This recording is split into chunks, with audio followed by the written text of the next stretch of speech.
Une élection, ça ne se gagne pas avec de l'incantation.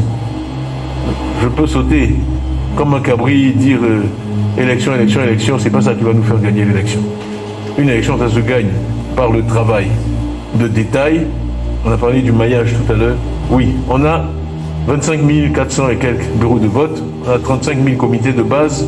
Donc c'est un gros avantage pour notre parti, ce maillage, relier les comités de base aux bureaux de vote. Ensuite, exploiter les données qui nous sont fournies, c'est essentiel pour la victoire.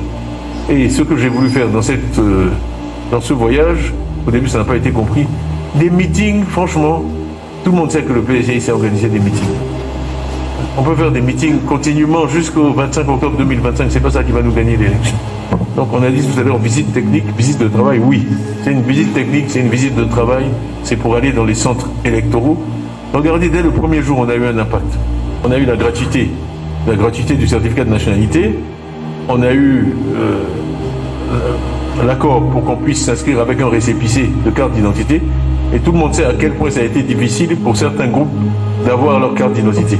On donne le récépissé, la carte ne vient jamais. Donc ça, c'était une concession majeure. Mais quand on est arrivé le premier jour, on dit, ah, si le récépissé n'est plus valide, la tablette ne l'accepte pas. La tablette est programmée pour ne pas accepter le récépissé. Je dis, mais alors votre concession là ne vaut rien. Parce que des récépissés en cours de validité, il y en a très peu.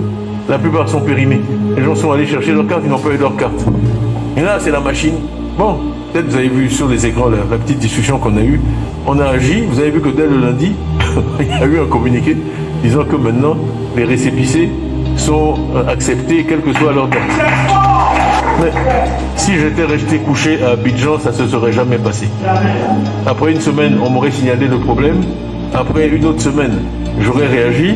Et la troisième semaine, quand tout est fini, c'est là qu'on aurait porté le problème à la CEI.